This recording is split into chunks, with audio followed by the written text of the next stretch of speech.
Thank you, Ray. So within that introduction were three things really. One is I used to work as a car engineer at Bentley and Crewe. So I understand the car side of all of this sort of stuff really, really well. I worked for the last part of my career in the energy sector, in clean energy. So I understand the energy side of it really well. But I've also been an EV driver for 8 years. So I know the real world experience really well too.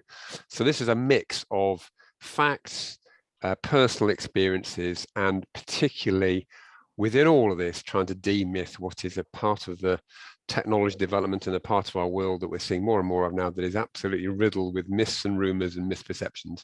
So to try and give you a clear perspective with evidence where possible, with personal experience on top of that as well. So a little bit more about my my own car history. I am a petrol head.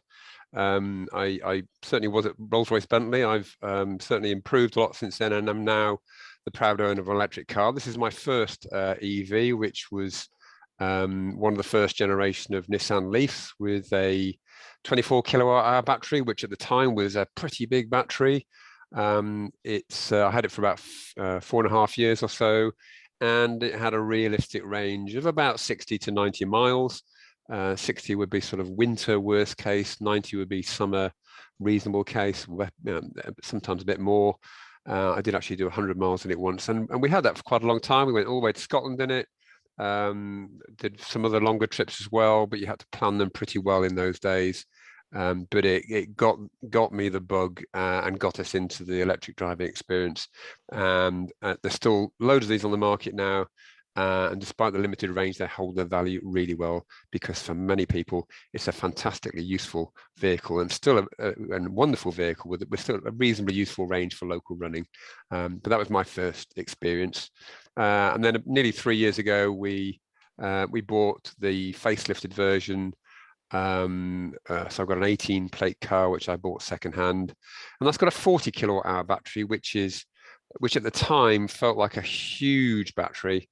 It was certainly a big leap forward from what I had before that. And the maximum range, quoted range for it is 172 miles. I have actually done that on one occasion. I had to try really hard from the very beginning of the battery charge, but I did actually do it. And I would say this car has got an overall sort of driving envelope, if you like, in terms of range and performance, that's absolutely fabulous, and to be honest, is all most people need, in my view, because a 40 kilowatt hour battery is a pretty reasonable battery size, but it's been dwarfed now with cars that have got 60 kilowatt hour batteries, 80 kilowatt hour batteries, and more and more and more. But I would say even a 40 kilowatt hour Leaf is a fantastically useful range for most people, and for us, in the just over 2.5 years we've had this car, there's only one journey where I balked at driving, and that was to go down from Cheshire down to Exeter to see my daughter for a night. And I just couldn't face going all that way and having to top up once or possibly twice on the way there and once or twice on the way back. It just felt like a bridge too far. So that's the only journey that I balked at in that particular case. On my journey to Exeter, we took the train, which is a fantastic, refreshing change too. But I think for most people, a 40 kilowatt hour battery, I would argue, is actually fit for purpose for the vast majority of people. And in realistic range, I get off this car, although the 172 is the maximum. Worst case, winter on the motorway, heating on, lights on, windscreen wipers on, maybe 100 miles. And I have had journeys like that. And the best case sort of summer mileage, like at the moment, 150 is very possible, and a very, very useful range overall, which we've completely got used to, and we really don't suffer range anxiety at all with this battery. We use public charging from time to time, but most of our charging is home, and we rarely have to think about, is the car charged enough for what we need to do the following day. We just plug it in occasionally and top it up, and that's fine. It's a very, very low stress experience. And overall, that gives us the best way to think about a battery and how far you want to go in a car before you have to charge, is to think about how much time do you drive in a car before you want to stop anyway. So with this car, with this battery, the driving range is equivalent to sort of 2 to 3 hours of driving, sometimes a bit more. And to be honest, if I'm on a long journey, I want to get out of the car after a couple of hours anyway. That's what my blood is telling me. And I want a coffee and I want a break, and I'm happy to take half an hour out for the car to charge whilst I'm doing that. So 2 to 3 hours is a very decent amount of driving. And so for long distances or for local, that's loads. Because if you think about it, how much time do you actually spend driving a car? And 2 to 3 hours is actually quite a long time. So why are we doing all this? Well, one of the reasons is that we've done an awful lot of work in the UK, quietly behind the scenes, decarbonising the UK very successfully from the point of view of electricity generation, with offshore wind in particular dramatically increasing over the last decade or so. And we've achieved, we have actually achieved very significant carbon reductions in the UK in the last 10, 15 years, but we've done it really through these sorts of things, these sorts of technologies behind the scenes without people really noticing. And now we're into the territory such as EVs and other things, like heat pumps and so on, and other things we need to do, where we have to have changes now that people have to adapt to, and we can't decarbonize any further without people starting to notice something different and buy into it and take on board the fact that it is a little bit different, and EVs is part of that.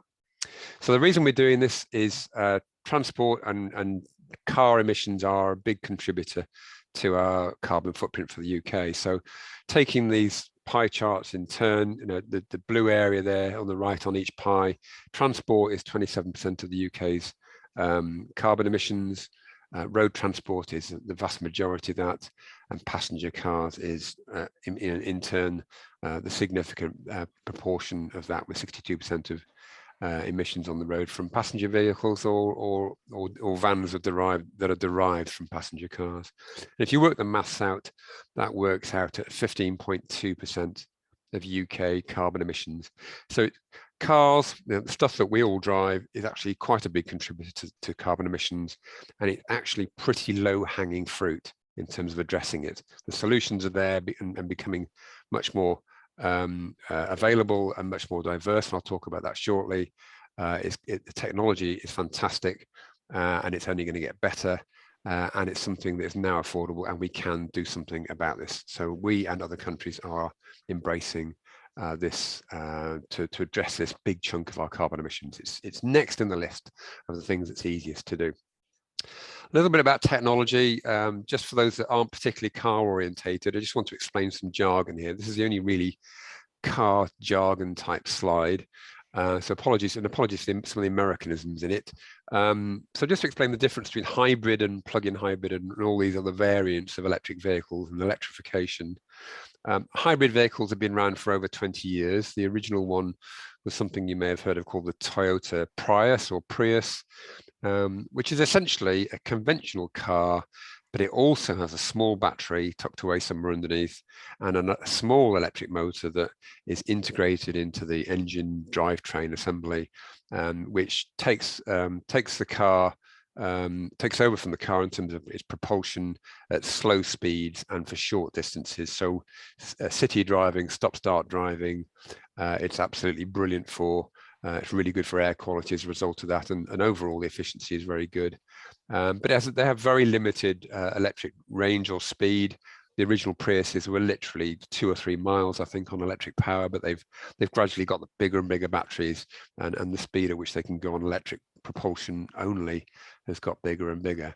But ultimately, one thing I should say is that when you're accelerating away and driving on electric power in one of these, when you brake or when you slow down, some of the energy from you braking or slowing down, or as much of it as possible, is put back into the battery to recharge it. But essentially, a hybrid vehicle it acquires all of its energy for moving around from petrol or diesel in the tank. It doesn't plug in anywhere. So ultimately, all of the energy to drive a hybrid around comes from fossil fuels ultimately. Then we're moving on to the next development of it, which is the plug-in hybrid. which you'll sometimes see on the boot lid of a car, shortened to PHEV, plug-in hybrid electric vehicle. This is essentially the same as a hybrid car on the left, but it has a bigger battery, bigger range on just electric, and it can usually go at higher speeds on electric power only, sort of 50 miles an hour or 60 miles an hour on electric power only. And having a bigger battery pack and makes it worthwhile now actually plugging it into the power grid, as you'll see there with the sort of power connector on the right hand side there. So these allow you to get clean energy off the grid to give you a proportion of the use of the car off electric only, and therefore it's much cleaner. And I had a neighbor down the road here who bought one of these, bought a plug-in hybrid about 18 months ago. It was a Volvo. And the way they drove the car, their type of usage, they were actually achieving over 90% of the use of the vehicle on electric power only, and very rarely did the engine start up. And that's something plug-in hybrid people often experience. Is they find it a good game, if you like, to try and drive the vehicle as much on electric as possible, and it's like a failure if the engine has had to start up to help you along. But these are much cleaner vehicles. You get a lower running costs than you would with a hybrid vehicle. But these two vehicles, hybrids and plug-ins, are pretty complicated things. You've got all of the gear on board from your fossil fuel technology and the stuff to make all that work, and you've got a battery, and you've got an electric motor. So these are the most complicated and heaviest, probably the heaviest cars on the road ultimately compared to what they actually do.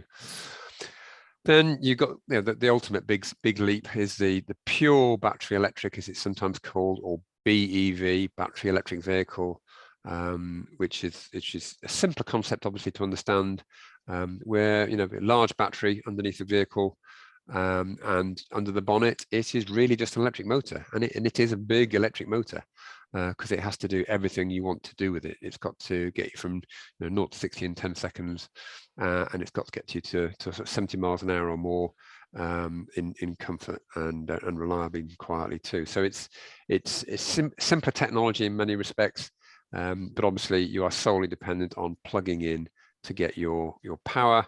But it's obviously the lowest from a carbon emissions point of view as well, and it's a simpler vehicle.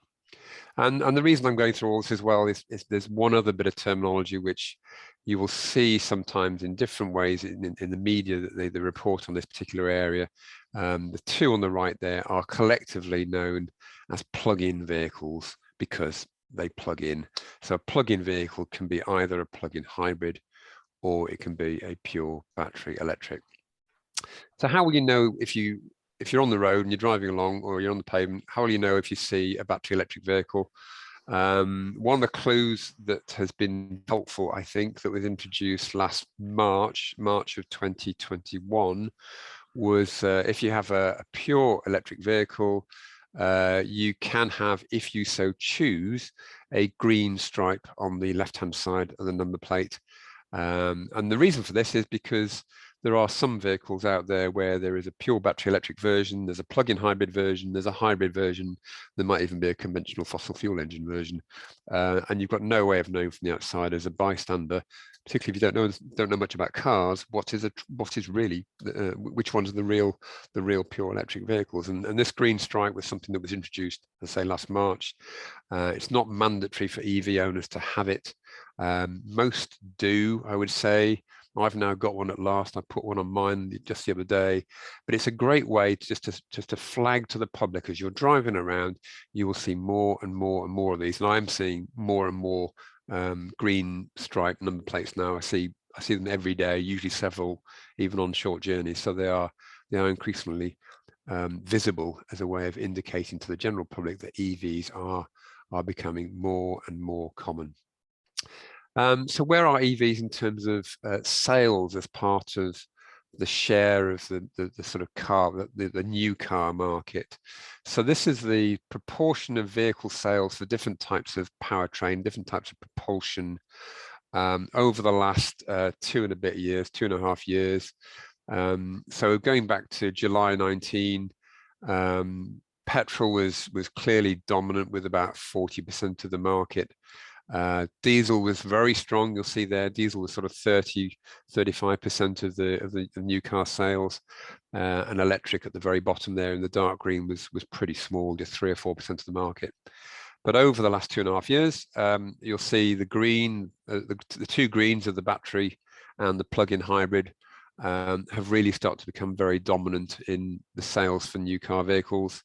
And at the moment, looking at year to date, it's about 1 in 6, 1 in 7 vehicles coming out of showrooms now are 100% electric, are electric only. The number of sales of plug-in hybrids has been fairly stable at 6 or 7% over the last year or two.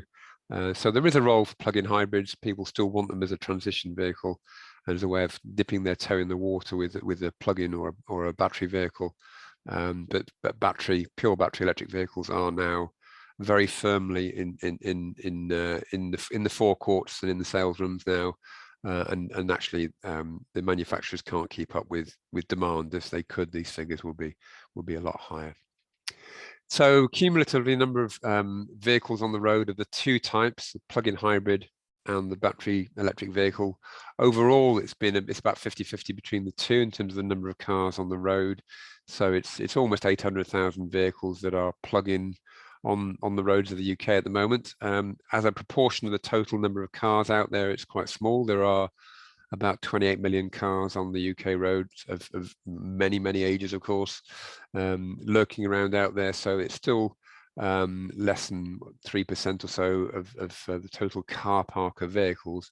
But as time goes on now, obviously, as older cars are taken off the road and get scrapped, EVs will take over, and the sales of EVs is only going to rise and rise and rise. So another very interesting comparison is how we compare to other countries. And this graph, I can't find a more up-to-date one, but this gives you an idea of the sales growth of battery and plug-in hybrid vehicles in a comparison between between 2020 and 2021. I won't talk about Norway just yet. I will talk about that in the next slide. But you can see all European countries have seen significant growth in their vehicles, these two variants of vehicles over that period, and it's continued to grow since. And it's interesting that this table here is of the world leading countries in terms of EV sales.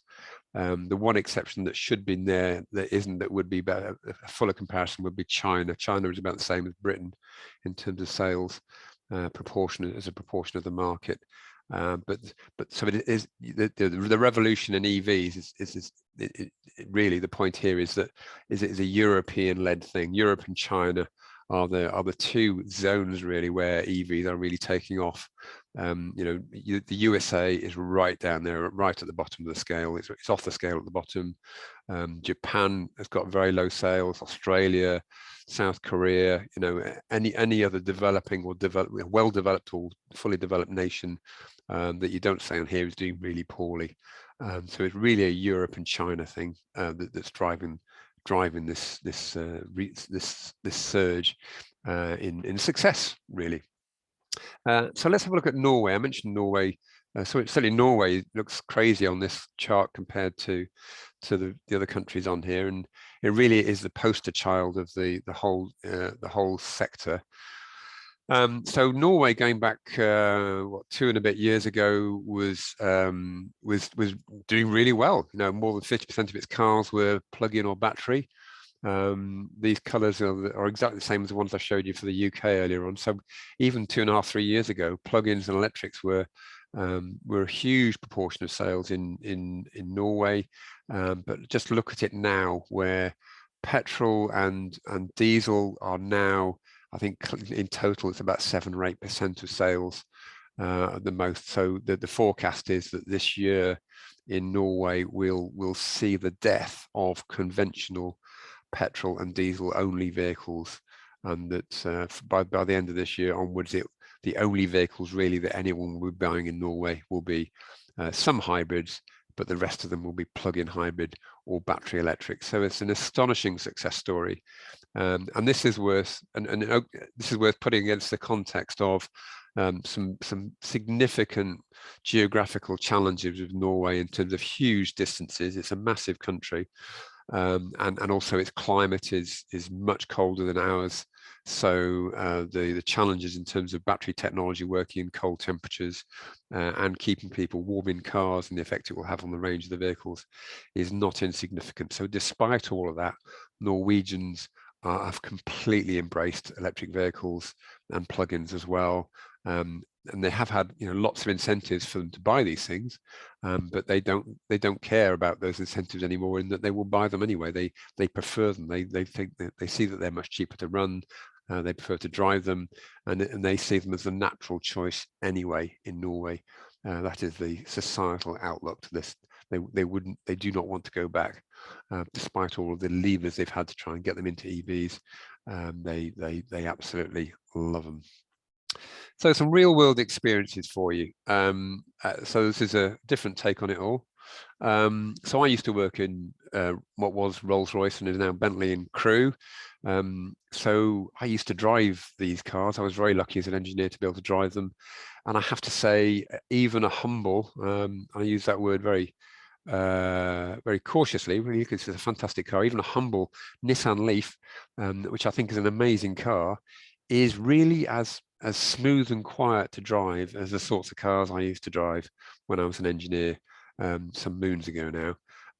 You've got very little noise of any sort, a little bit of wind noise, a little bit of road noise, but you hear absolutely nothing coming from under the bonnet at all. So you can be driving along at 40 miles an hour, you put your foot down to overtake a car, and you hear nothing extra. The car just accelerates, you pull out and you zoom on. They are a very, very serene, calm driving experience. Okay, my Nissan Leaf, it hasn't got walnut dashboards and it hasn't got cocktail cabinets and so on, but even so, it's an amazing experience, and it is really on a par in terms of comfort and quietness and sereneness to anything I used to drive all those moons ago. And I would say when you're in stop-start traffic, which is something we typically loathe, it's like driving a car and having a bath at the same time. It's extremely comfortable place to be. It's as I say, it's very quiet. You've got lots of toys. You've only got well, there's only two pedals. There's the go pedal and the stop pedal. And actually, in an EV, you can pretty much most of the time just drive by using the accelerator. You very rarely need to actually touch the brake pedal.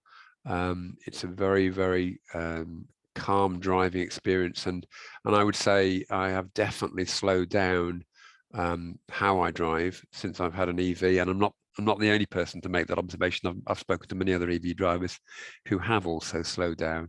It's a sort of driving experience that you just don't feel you need to hurry. I definitely used to hurry. I used to be in the outside lane on the motorway, competing to get to wherever I was going to go as quickly as I could, and usually breaking the law. Now I'm very happy just to potter along in the inside lane with smart cruise control, and just watch everybody zoom past. And it's not because I'm trying to maximize battery life, although with my early car that was certainly the reason for doing that. It's just a very nice place to be, and you don't feel stressed and you don't get tired on long journeys. Definitely don't. Other reasons to love it, personal experiences are it's extremely cheap to run, not quite as cheap as one of these things, but not massively more. If you do the maths, having a Nissan Leaf or any EV of this sort of size, really, with the current cost of energy, current cost of electricity, the current cost of petrol and diesel, it's equivalent to having a car that does 118 to the gallon. And what's not to like about a car that does 118 to the gallon? If there was a petrol or diesel car that did an MPG of that, the world would be falling over itself to buy it. So result for me, for the sort of mileage I do, I'm saving about £800 a year compared to what I would have if I'd kept a diesel or a petrol. And the cost of servicing is really, really low. On my current one, it's about 175 on average. There's never any extras. And the car I'm thinking of getting next will have a double the service interval of probably 2 years, and Teslas, I'm told, don't even have any official service interval. So the cost of servicing these things is really, really low, and I'll say a little bit more about that in a moment. And another thing that's wonderful is about that they're great fun to drive. They are very nimble and you've got an instantaneous acceleration. So if you want to get past that slow tractor on a B road, you really can get past it very quickly and very safely. And because it's so quiet, I can creep into my parents' driveway, and not even the dog can tell that we've pulled into the driveway until we've actually pressed the doorbell. So it's great fun doing that sort of boys' games with cars like I like to do. But it isn't a decision that everybody finds easy to make. It is a leap of faith to get an EV. When we decided to get ours, which was sort of eight and a half years ago, when we made that decision, it was a sharp intake of breath. Okay, let's do it. Let's push the boundaries of our comfort zones. But we've had no regrets whatsoever. But everyone's on that path, and I would say it's an extremely exciting area in terms of the development of what's coming along as well. So we're all familiar with the development of mobile phones, and we all know what they were like in the early days. Big, heavy, expensive, very poor performance, limited functionality. And there was a point in the development of mobile phones when apps started to appear and touchscreens started to appear, when suddenly it started to feel like mobile phones were getting very exciting.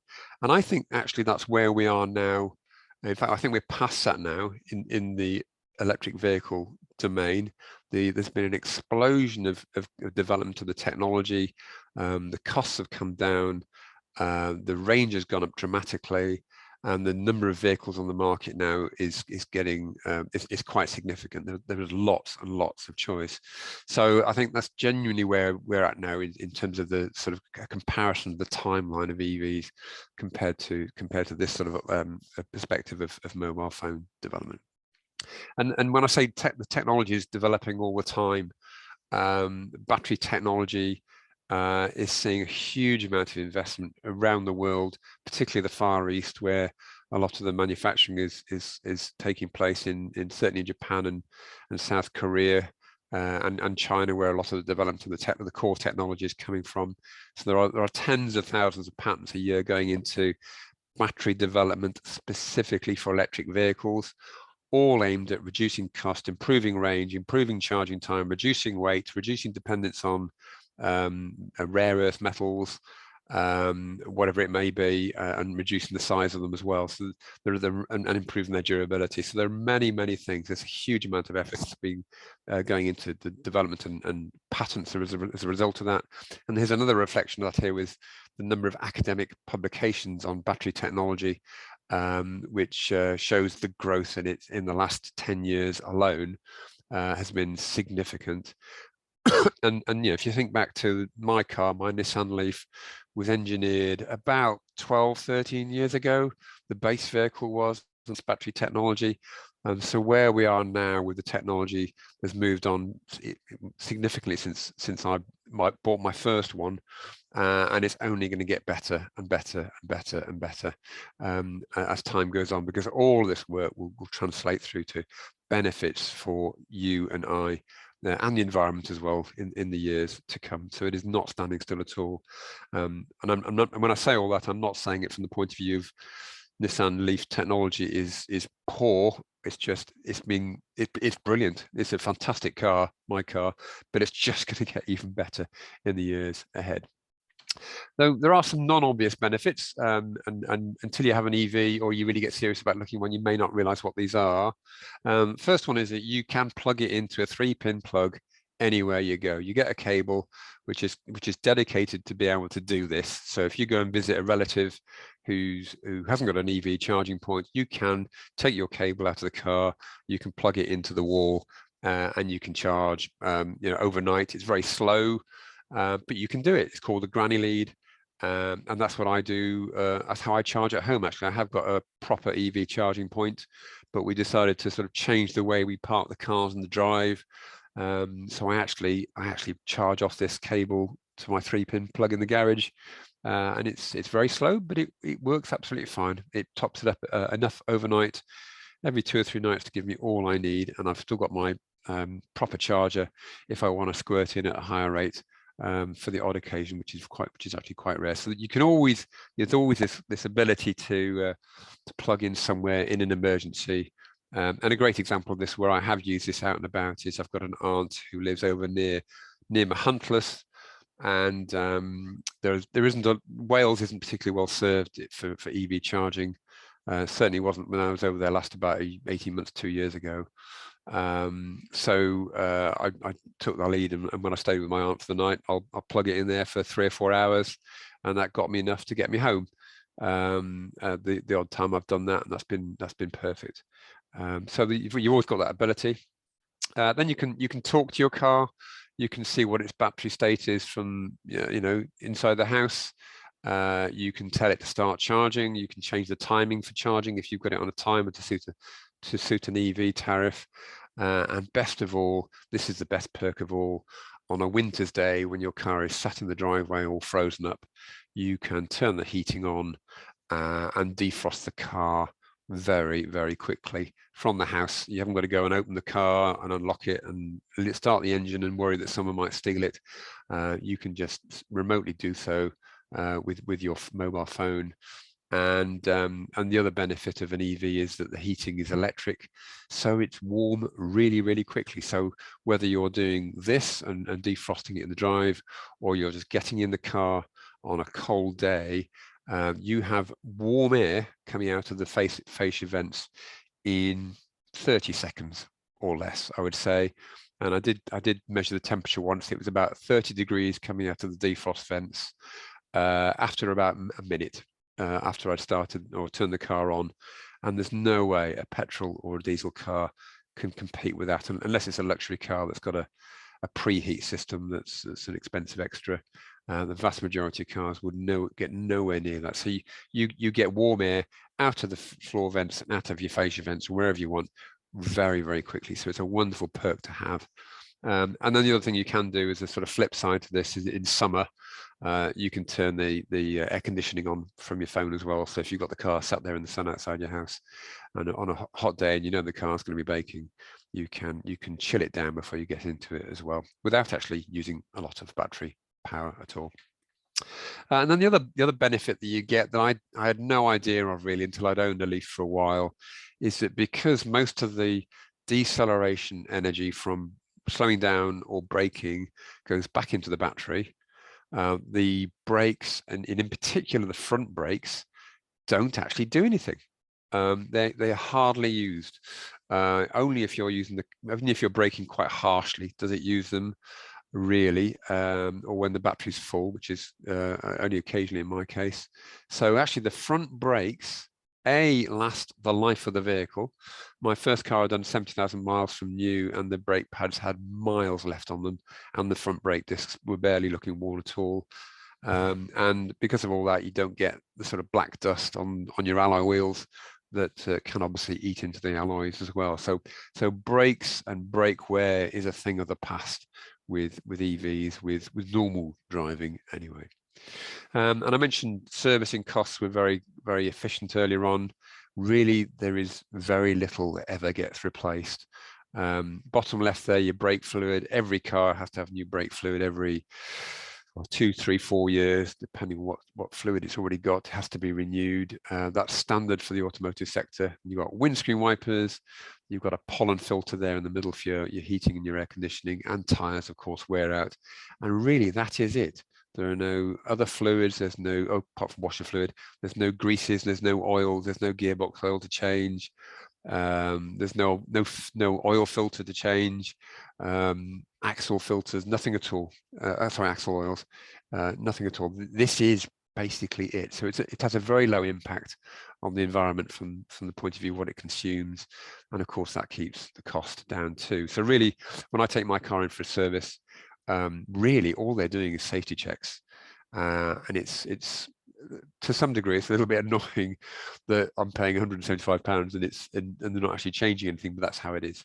But it is moving to a domain where cars will have basically no fixed servicing. As the years go on, we will see more and more of that, and people will have will be able to wave goodbye to servicing costs as a burden progressively as the years go on.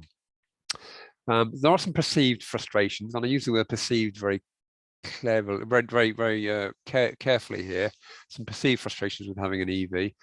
One is something that's often cited in the media, that if you have an EV, you need to download all these apps to be able to use public charging infrastructure. And isn't that a big burden? Well, actually, not massively. We use public charging maybe once a month on average when we're on a trip somewhere. We've got maybe 3 or 4 apps that we've downloaded. Each one is different. There is move towards harmonization, but at the end of the day, once you've got the app installed and you're logged in on it, it's not a big deal. And it's no different really to all the different apps you need for different car parks, because there's an increasing trend for car park operators for parking charges to use apps. And really, I would say, if people are happy to embrace things like supermarket delivery shopping and all these sorts of things, really an app for something like this is a trivial thing, and not something that is really of any material barrier to use of an EV at all. And many EV charging points now as well, public ones, are moving towards removing the need for an app altogether. So if you wish to, you can just wave your credit card at a contactless payment panel on an EV charging point, and without having to do anything at all. It's moving in that direction, and this particular issue, if you do see it as an issue, is going to be history progressively. Another frustration that I worried about a bit when we first got an EV was, there are different charging connectors to the car. There isn't a universal standard. Will that cause any problems? How will I remember which are mine? There are different charging rates, etc., etc.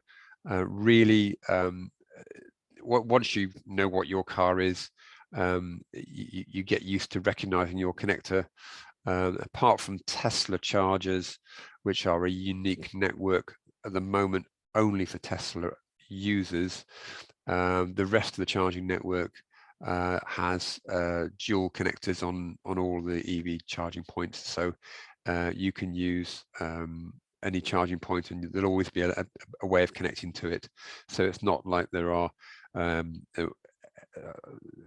charging points of the type A and a charging point of the type B, and if you've got the wrong one, you can't use it. You'll always be able to charge because they've all got a connector that's suited to your vehicle in one way or another. And then the other frustration that I just wanted to flag, which is a frustration occasionally, a genuine frustration for some EV owners, is when a conventional petrol or diesel car parks in an EV charging bay. It does happen from time to time. This is a particularly awful example here with 4 EV charging bays and 4 petrol diesel cars blocking them, preventing the EV owners being able to charge. It's never happened to me. I've only ever seen it once when I've been driving out and about and looking around. And of course, it's extremely socially unacceptable to do it. Society hasn't quite cottoned on to that, or some of these drivers haven't realized how unsociable they are being by doing it. And of course, it is something that will vex people when it does happen to them. Some car park operators now are getting smart with ANPR, so that it will detect number plates and find people parking in these places. But it is a minor issue that does happen from time to time. But in 8 years, as I say, it's never happened to me. But they do make, people do have this experience, do make themselves very well known on social media. So these things do get about as examples when they do happen, but it is quite ad hoc. So another perception of EVs is that one of my neighbors said to me years ago, he said, but I can't see EVs really taking off until they can be charged as quickly as a petrol or a diesel car can be filled up. How can it possibly work? How can people possibly buy EVs unless they can be recharged that quickly? Well, there are many reasons why that actually doesn't matter. And why there are many reasons of diversity in what will form the ways that people do use and charge their vehicles. First one is, if you want to charge your car really quickly, you're going to pay for, and you're going to be wanting a large burst of energy, a really high power, short duration burst of energy, such as you might experience at a motorway rapid charger. There is a premium for that. The equipment to do all that is very expensive. Rapid chargers are large cabinets with pretty sophisticated high power electronics in them, and you're paying for a big power, thick power grid connection for these things. They are the most expensive way to charge a car because those bits of kit are £20,000 installed. So there is a premium for that convenience if you want it. And there are impacts to the vehicle as well. If you want a vehicle that will charge really, really quickly, there are now charge rates that are astronomically quick and getting towards as quick as petrol or a diesel car. But in practice, most people generally don't need it. Certainly EV drivers, by and large, are more than happy with what they've got most of the time. Conversely, the other side of the coin is there are rewards for slow charging. If you charge at home, it's the cheapest energy you can buy. You can get tariffs that will allow you to have it really, really cheap because they are suited specifically for EVs, and you get very low rates for charging EVs in the middle of the night. So you can achieve MPG figures for an EV that are 500 or 600 miles to the gallon if you charge really slowly. So there are rewards to you if you're happy just to let it trickle into the battery slowly behind the scenes in the middle of the night. And it's better for the battery because if you charge slowly, you will put less heat into the battery, and over the life of the vehicle, that will be better for the battery and better for owners of that vehicle downstream. And the reality is there are many other things that are drivers of diversity, whether it's attitudes, preferences, how people use their vehicle and what their battery size is. And for the vast majority of EV owners, what they have is absolutely fine 99.9% of the time. So they are a very happy bunch of people overall. And this desire, or this perceived desire for charging as quickly as a petrol or diesel car is a very niche desire amongst them. And it's certainly a misperception amongst non-EV owners that that's something that you have to have. So really, there is no silver bullet here to how people charge a car. It's not one size fits all, and there are other reasons for that I'll talk about in a minute. So to turn this into some real world examples as well. Here are two characters that I'm calling the diversity gene pool. They are my brothers, Bruce and Paul. Bruce understands the need for EVs. He doesn't really care or get passionate about this agenda himself, and he has other priorities for what he does and what he spends his money on, and he's very, very happy with his Golf diesel at the moment. My other brother doesn't really understand what this is all about and isn't particularly climate orientated, but he's happy for me and happy that I get excited about this sort of stuff.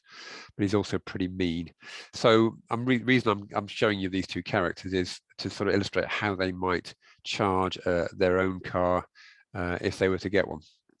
An EV, I should say. So Bruce, if he was likely to get, when he gets an EV, his likely charging solution will be workplace charging, because he works for Oxford Council, and there's the sorts of organisations that put workplace charging in, and he would use occasional rapid charging.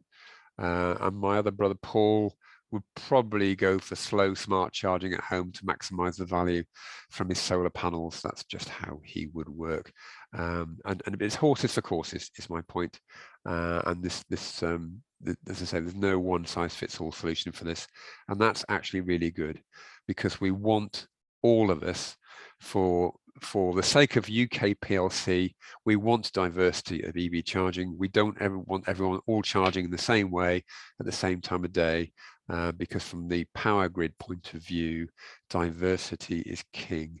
If you can spread the demand for EV charging across the country geographically and spread it in time over different methods across the 24-hour cycle, That is the best thing from the grid's perspective in many, many ways, both from an energy generation perspective, but also from the physical grid and getting the energy around the country perspective as well.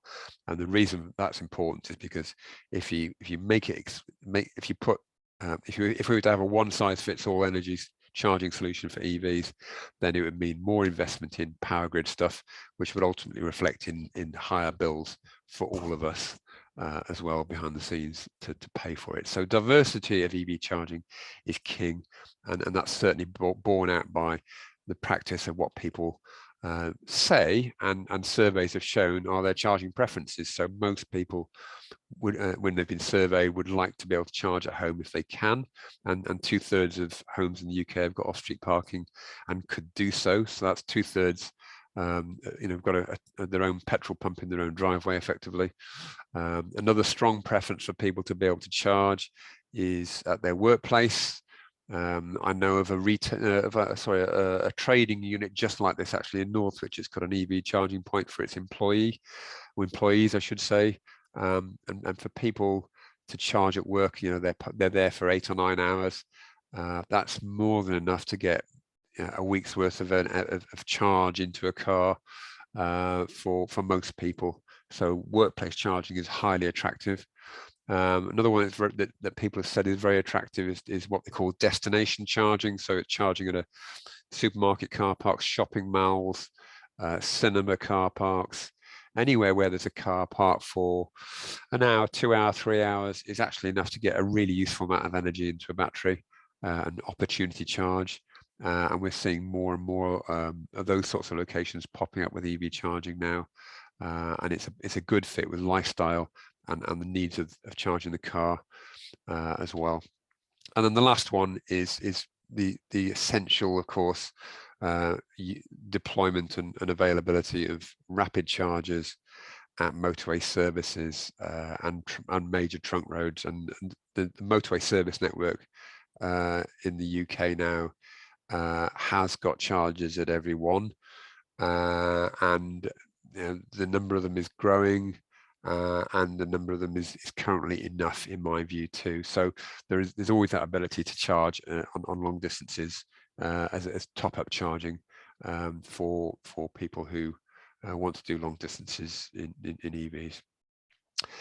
So to bust a few myths now, a common stone that's thrown about in the media is that there isn't any charging infrastructure. The words "isn't any" is quite commonly seen in mainstream media and particularly tabloids. The reality is that EV chargers aren't actually always that obvious, especially if you haven't got an EV. They're not in petrol stations that are very, very visible. Sometimes the units themselves are quite benign in how they look at the back of a car park. Some of them are getting quite creative now with lights at the top so you can see them from a distance and so on, but they're not obvious to non-EV people what they look like, but they are there, and they are increasing in numbers quite rapidly. And if you go to a website called ZapMap, and there's a very good app as well for this, you can zoom in on any part of the country and look at all the chargers of different sizes and different charge rates, see which ones there are near to you. You can tell it what car you've got, so it can tell you which ones are compatible with it. You can do route planning with it, and it's actually surprising how many there are when you do look through this sort of lens. That there are far more chargers out there than most people realize. And I can go down to Didcot now to see my daughter, and I have to top up once on the way a little bit because my car won't quite get there on a full charge. And there's a choice of charging points for me en route. There's 3 or 4 different ones I use different ways depending on what I feel like. Some of them are motorway services, and some of them are maybe half a mile off the motorway at a shopping mall or something like that. But there is an increasing number out there that are quietly sitting there waiting for new owners to come and look at them. And you will read horror stories about queues at EV charging points.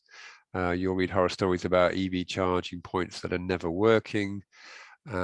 These are very talked up by occasional anecdotes, and obviously some of these things do happen, but in reality is that most of the ones all the ones I've ever been to, apart from one, were working. I have only ever had to queue twice, I think it is, or maybe 3 times in 8 years, and the longest I ever had to wait was half an hour. And although I don't use public charging that often, whenever I'm near a public charging point, I will always look across, see how busy it is. And even on the motorway network now, given the number of EVs that there are now on the roads, and how many new ones there are on the roads now, the public charging infrastructure that I see when I'm out and about is still got plenty of capacity. There are always spaces whenever I pass EV charging points, pretty much always. So I think, and usually lots of space. So I think some of these perspectives that there isn't enough infrastructure there are a bit unfairly biased and overly negative in my view. And yes, we need more of it as well, of course. We need 10 times the amount that we've got now, but there is enough to keep pace, which is all ultimately that matters. And in terms of the grid, and how the grid is preparing for this, you'll be familiar with possibly either Electricity Northwest or SP Energy Networks, who are the 2 power grid operators for this area, for the northwest area, and the others there are from other parts of the country. These guys have all been working on this for 9 or 10 years. They started doing trials, large-scale trials with EVs about 10 years, 9.5, 10 years ago, to see what the effect would be on the power grid and what they needed to do to make modifications and changes and prepare to allow for the success of and rollout of EVs. So the power grid is really, really well prepared from the point of view of providing the right capacity in the right places, and enabling people to have an EV charger if they want, and enabling the maximum rollout of high-speed charging in various places too. So they've been ahead of the game by many years, I would say, compared to need. So they are very prepared for it and very up for it. So I do not see at all, I do not see the lights going out because of EVs. I don't see the grid failing, or power cuts, particularly because of EVs. It's very, very manageable from their point of view. So range, I've talked about the number of hours I drive, number of hours range I get from my cars. This is a little bit outdated now because this is getting a bigger and a better list all the time. But these are a list of EVs on the market probably about 18 months ago now, and the maximum range of those cars. Obviously, maximum range doesn't translate into real world range, but you can see there's some very, very large numbers there. Even the tiniest one, the little Smart, has got a respectable range for a little runabout type car.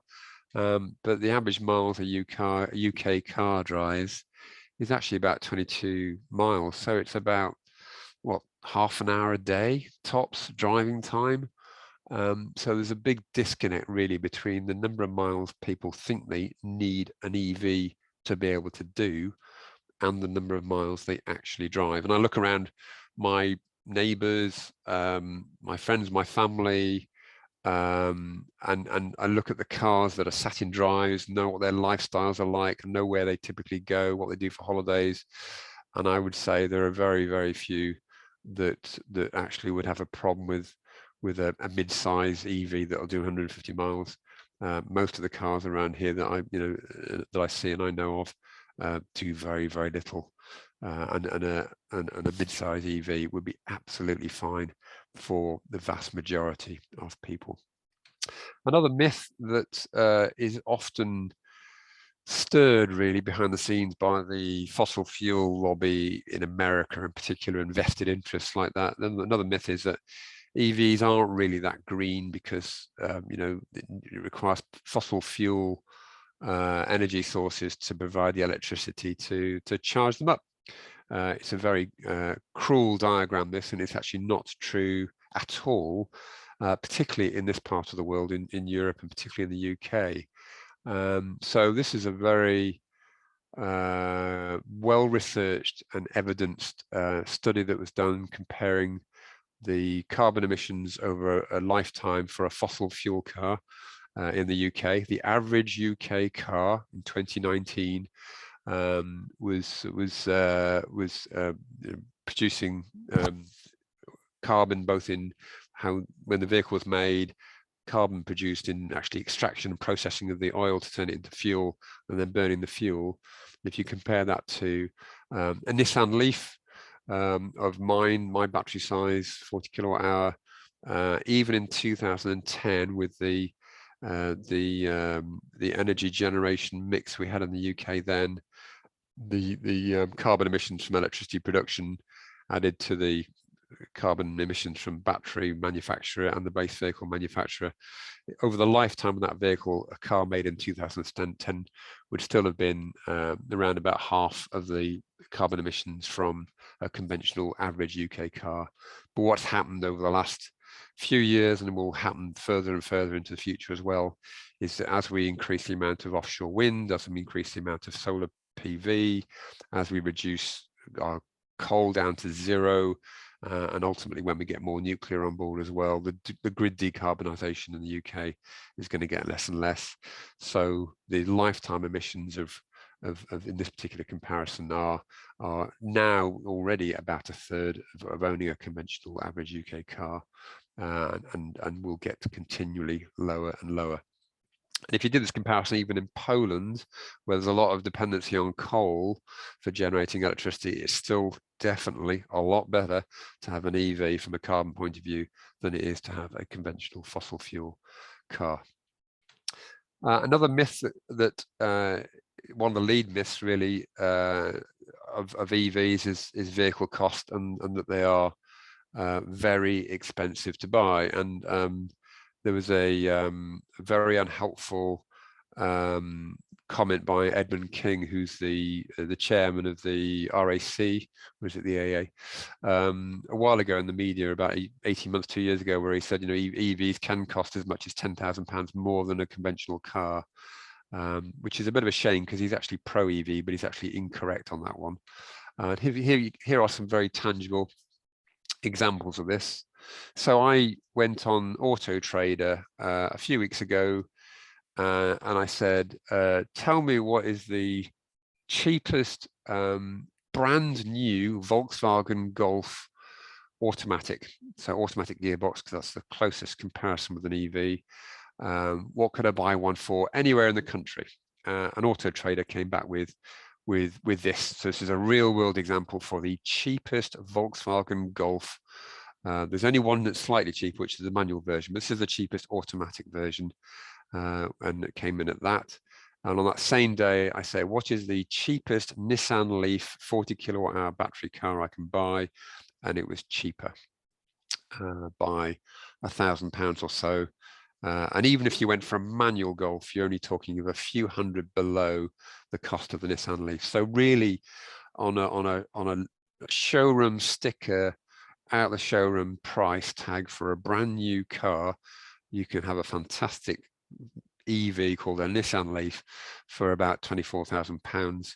And then I made another comparison to another EV that's very well regarded in automotive circles, which is the MG5, which has got a bigger battery than the Leaf. And even though it's a relatively new model, you can pick one up for under £25,000, so less than the cost of a Volkswagen Golf. And of course, you've got all the benefits of much lower running costs, and much lower carbon as well, of course.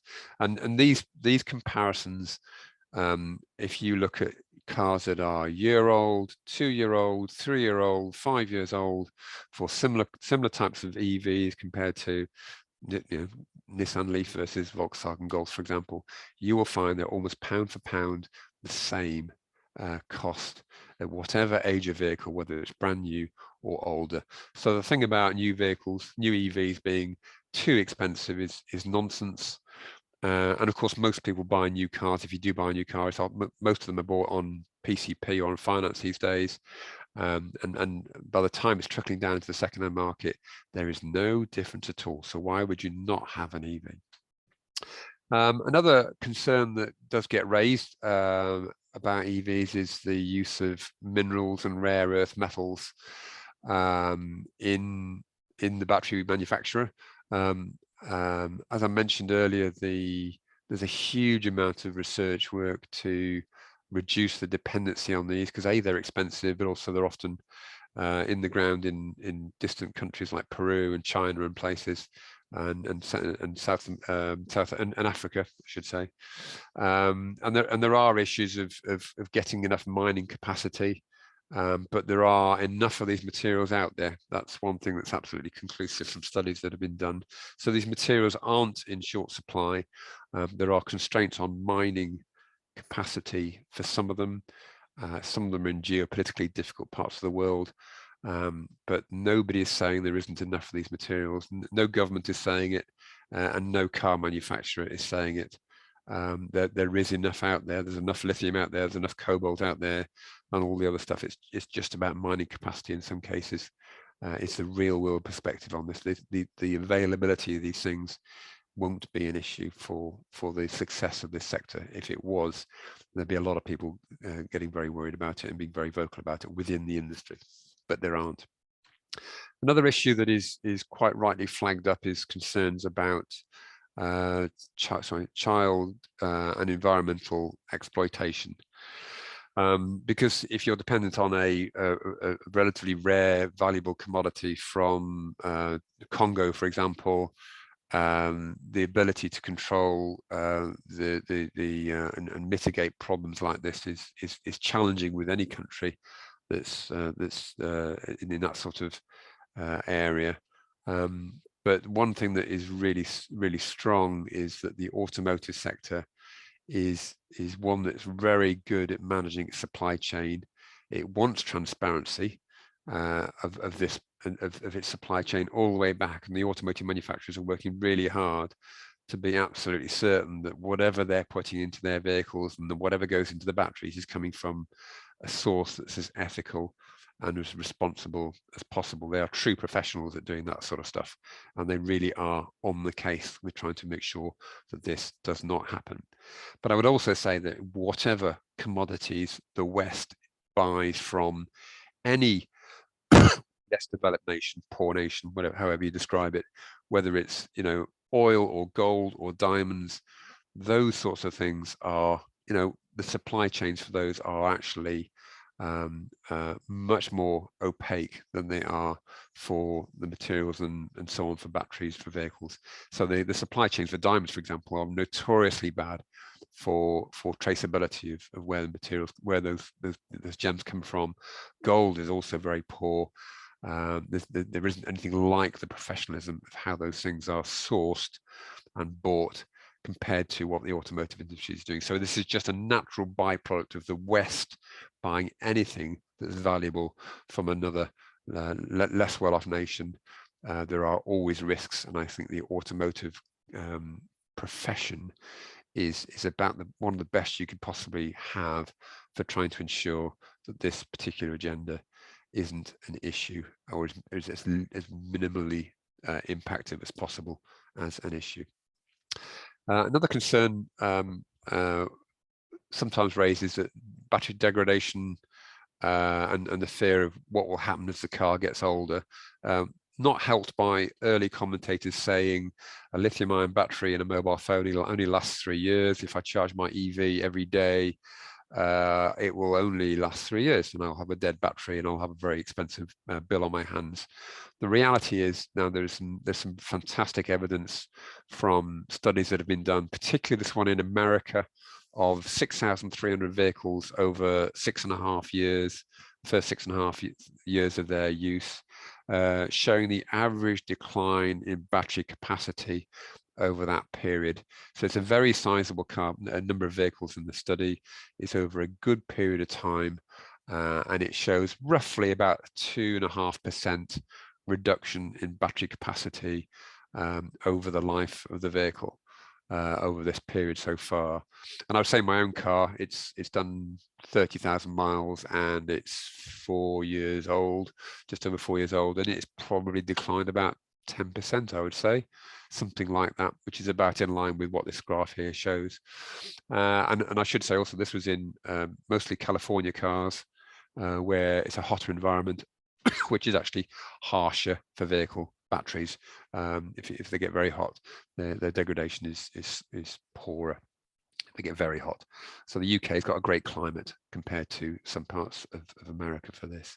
And then beyond the 6.5 years, what is known though is that the battery degradation, it doesn't continue on this dotted line. You'd like to think, you might think that it would, and actually the experience of the engineering developments behind the scenes is suggesting that the decline is less steep. It actually starts to plateau out, and then eventually the battery will drop off a cliff towards the end. That's maybe 15 years, where it becomes of little use for a car, but still might be useful for other things.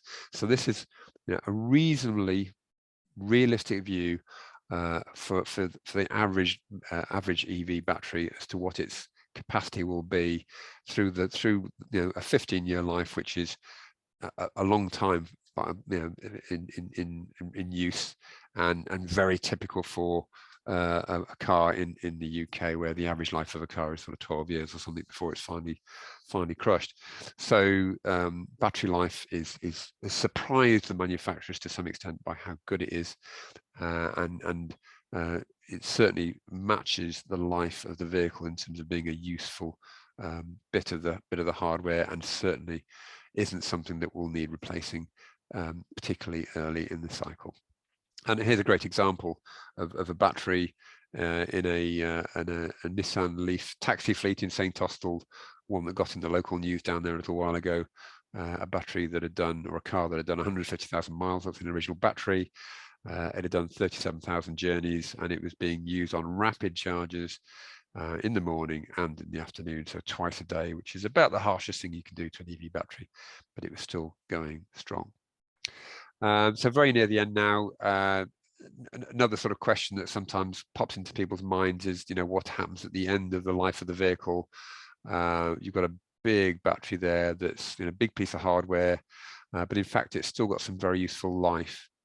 So at the end of that 15-year or so cycle that I showed earlier, as the battery is degraded, it might have got down to 60% of its original life by the time the car is scrapped. That's still a very sizable, useful battery for a few years to be able to go into fixed grid battery storage applications for home use or supporting the grid, the power grid. And there are already companies working on this actively in the UK. Taking batteries out of crashed vehicles, crashed Renault Chloes in particular, and using them for fixed storage. So the batteries that we currently have running around in EVs will either will probably find a home in a fixed storage application for 5 or maybe 10 years after the life of the vehicle, and then at the very end of the whole process, once the battery has finally given up, 90% of it is recyclable, which obviously is very desirable, as it takes away the need for raw material to make batteries with. The moment you get that circular economy going with recycled lithium-ion materials. So there's a 20-25 year life for an EV battery, and the supply chains for dealing with all this and recycling batteries are currently being invested in very proactively in the UK ahead of need as well. So lastly, I know some of you may have seen my heat talk. I do another talk as well. I don't know if I've done it to Probus in Lymm. I don't think I have, on how the UK is really doing in tackling climate change compared to the sort of bluster of we're doing really well. How are we really doing in its various impact areas? But also the key part of this presentation that I do is how to keep positive about climate change and the battle to do something about it, because it is a daunting challenge, and keeping positive is tough. I find it pretty sobering at times, but this is my thoughts on how to try to keep positive. And then the other talk I do, or started doing now, is on misinformation about climate change and decarbonisation, where it comes from, how to spot it, and how to be more what I call nonsense savvy, because it is very discreet and very non-obvious sometimes, and it isn't from the people you would always expect. It's not just from the fossil fuel lobby. Misinformation that gets in the way of progress to address climate change is created by all sorts of weird and wonderful sources. Subject I have been reading up on a lot in the last year or so. So I'll do a talk on that, which is great fun. I love doing it. Thank you very much. Any questions?